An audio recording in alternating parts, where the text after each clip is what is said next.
हो जाएगी, आपके बाल रफ ड्राई और डैमेज भी हो सकते हैं। तो यहाँ कि आप आजकल उम्र सुन रहे हैं कि आपने बहुत से ट्रीटमेंट सुने होंगे बोटॉक्स हेयर्स 200 जैनिस का टेम्परेचर रखा स्ट्रेटनर का, और स्टेप बाय स्टेप आपने छोटे छोटे सेक्शनिंग में काम करना है, छोटे छोटे सेक्शन लेने जिस तरह से हम रिबॉन्डिंग में ख्याल रखना है। अगर आपने ज़्यादा हाई टेम्परेचर बिस्मिल्लाहिर्रहमानिर्रहीम, अस्सलाम वालेकुम, welcome back to my YouTube channel.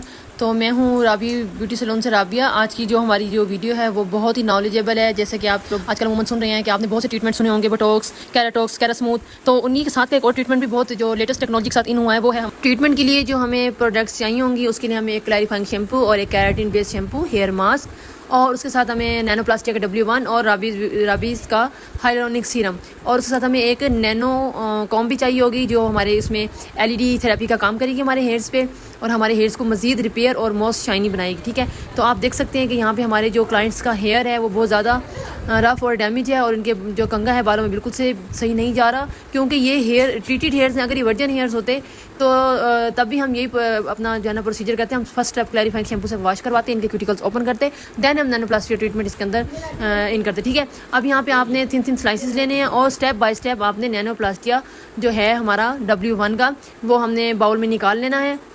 अच्छा, आपने प्रोडक्ट एकदम से इतनी ज़्यादा निकाल कर नहीं रखनी है, मैं आपको बता रही हूँ, क्योंकि वो ऑक्सीडाइज हो जाती है और वो काबिल इस्तेमाल नहीं होती, उसकी वो पावर नहीं रह जाती उस प्रोडक्ट की। इसलिए आपने इतनी क्वांटिटी में निकाल के लगाना है कि जितना हमारे हेयर से पूरा आ जाए, और ये तो वैसे भी बहुत कम क्वांटिटी में लगेगा। अब यहाँ पे हम अपना जो है ना नैनोप्लास्टिक का W1 जो है वो हम अपना बाउल में निकालेंगे और हमने इतना निकालना है कि जितना हमारे हेयर से पूरा आ जाए। ठीक है, हमने इसको भर भर कर नहीं लगाना। अगर आप भर भर कर लगाओगे तो आपका स्कैल्प इरिटेशन हो सकती है, आपके जो बाल हैं वो बजाय शाइनी दिखने के बजाय रफ और ख़राब भी हो सकते हैं। तो आपने क्वांटिटी का इसमें बिल्कुल ख्याल रखना है। अब यहाँ पे हमने एक ब्रश की मदद से थिन स्लाइसेस लेने हैं और आप एप्लीकेशन का तरीका देख सकते हो, डॉट डॉट करके हमने प्रोडक्ट को लगाना है और हम इसको अच्छे से मल्सीफाई करते जाना है। ठीक है, आप जितना अच्छा मल्सीफाई करोगे आपका रिजल्ट उतना ही बेहतरीन आएगा। आपने स्कैल्प को छोड़ देना है, स्कैल्प को छोड़ के आप इसको इस तरह से एप्लीकेशन करेंगे।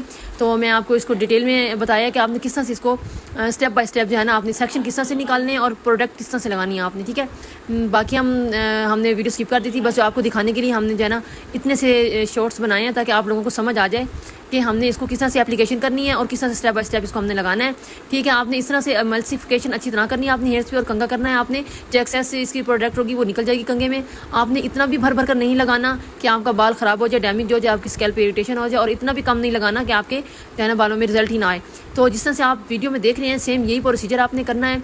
थिन स्लाइसेस लेने मैं आपको बार बार इसलिए बता रही हूँ कि अगर आप थिन स्लाइसेस लोगे तो आपकी प्रोडक्ट बहुत अच्छे से पेनिट्रेट होगी और बहुत अच्छा जो है ना वर्क करेगी। अगर आप बड़े बड़े अपने सेक्शन लोगे हेयर्स के तो वो आपका जो है ना बिल्कुल भी ट्रीटमेंट सही नहीं हो सकेगा। अच्छा, आपने इस तरह से करते जाने हैं स्टेप बाय स्टेप। अच्छा, तो मुझे क्लाइंट ने एक क्वेश्चन किया था कि किस हेयर पर आप जो है ना ये वाला नैनोप्लास्टिक ट्रीटमेंट कर सकते हो। तो आप ये ड्राई डैमेज हेयर पे कर सकते हो, कलर्ड हेयर पे कर सकते हो, वेवी हेयर पे कर सकते हो, पफी हेयर्स पे और फ्रीजी हेयर्स पे आप इजीली कर सकते हो। ये आपके बालों में मोर नेचुरल शाइन लेके आएगा।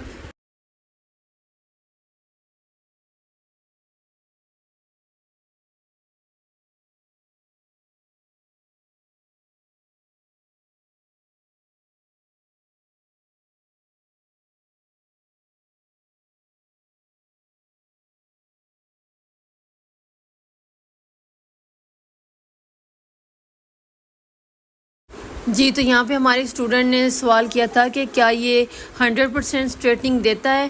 तो नहीं, 100% स्ट्रेटनिंग तो नहीं देता, पर 90% तो आपको स्ट्रेटनिंग देगा, क्योंकि कैराटिन बोटॉक्स में और ब्लूटॉक्स में ये बहुत ज़्यादा डिफरेंट है और इनके इंग्रेडिएंट्स का डिफरेंट है। जो कैराटिन का जो इंग्रेडिएंट्स हैं वो बहुत ज़्यादा हार्मफुल हैं। ठीक है ना, और एक स्टूडेंट ने ये भी सवाल किया था कि क्या इन सब ट्रीटमेंट में स्मोक बनता है। जी हाँ जी, इन सब ट्रीटमेंट्स में स्मोक भी बनेगा।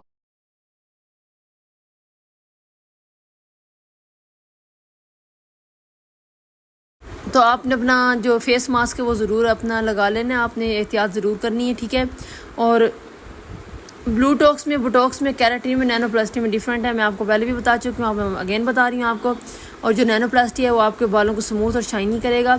अच्छा, यहाँ पे अब बारी आती है हमारे पेनिट्रेशन की। ठीक है, अब यहाँ पे अपने प्रोडक्ट्स को हम पेनिट्रेट करेंगे। इसके अंदर हम हाइलुरोनिक सीरम डालेंगे और जो हमारी अपनी खुद की ब्रांड का है, और यहाँ पे हम अच्छी तरह से जो हमारा प्रोडक्ट सारा हमने एप्लीकेशन कर दी है। हम इस कॉम की मदद से, इस लाइट थेरेपी की मदद से हम अपने जो प्रोडक्ट है उसको मज़ीद जो है ना उसके अंदर पेनिट्रेट करेंगे अपने हेयर्स के अंदर, और इससे आपका जो रिज़ल्ट है वो दुगना हो जाएगा। आपके बालों में मज़ीद मज़ीद स्मूथनेस शाइनेस मज़ीद बढ़ जाएगी। ठीक है, अच्छा ये आपने स्टेप बाय स्टेप कर लेना। अब यहाँ पे बारी आती है हमारे हेयर्स को वॉश करने की। तो यहाँ पे आपने ये ध्यान में रखना है कि आपने हेयर को 100% वॉश नहीं करना, आपने इतना वॉश करना है कि हाफ़ प्रोडक्ट जो है हमारे हेयर से निकल जाए। ठीक है, आपने 100% अपनी प्रोडक्ट नहीं निकालनी। यहाँ पे कोई हम शैम्पू मास्क वगैरह कुछ भी यूज़ नहीं करेंगे, जस्ट हमने अपने प्रोडक्ट को निकालना है। अच्छा, प्रोडक्ट को आपने निकाल के इसको टॉवल ड्राई कर लेना है, अच्छी तरह से आपने टॉवल ड्राई करना है। टॉवल ड्राई के बाद हम इसको करेंगे। अब यहाँ पे हमारी हाफ़ प्रोडक्ट निकल चुकी है। हाफ़ प्रोडक्ट निकलने के बाद हम इसको करेंगे टॉवल ड्राई। टॉवल ड्राई करना है अच्छे से। टॉवल ड्राई के बाद हम यहाँ पे करेंगे इनको ब्लो ड्राई। आपने सबसे पहले कूल हीट पे इनका ड्राई करना है, उसके बाद आपने जो है ना ब्लो ड्राई करना है। आपने ब्लो ड्राई बहुत अच्छे से करना है, इनको ज़्यादा हीट नहीं देनी। ठीक है, नॉर्मल आपने टेम्परेचर रखना है इसका। अच्छा, कुछ स्टूडेंट ने सवाल किया था कि नैनोप्लास्टिक बालों को स्ट्रेट करता है। तो जी हाँ जी, ये बिल्कुल स्ट्रेट करता है आपके बालों को, बट ये आपको रिबॉन्डिंग वाली लुक तो नहीं देगा, बट ये आपके बालों को स्ट्रेट भी करेगा और डैमेज भी नहीं होने देगा। ठीक है ना, 90% आपके बालों को स्ट्रेट करेगा, बट डिपेंड करता है कि आप आफ्टर केयर क्या कर रही हैं। और आफ्टर केयर आपने हाइड्रोनिक शैम्पू यूज़ में रखना है, मतलब कि सल्फेट फ्री शैम्पू आपने यूज़ में रखना है, और हेयर मास्क भी सल्फेट फ्री यूज़ करना है। साथ शाइन के लिए आपने सीरम यूज़ करना है। ठीक है, और इसका आप सेम डे वॉश भी कर सकते हैं, 24 आवर्स के बाद भी आप इसका वॉश कर सकते हैं।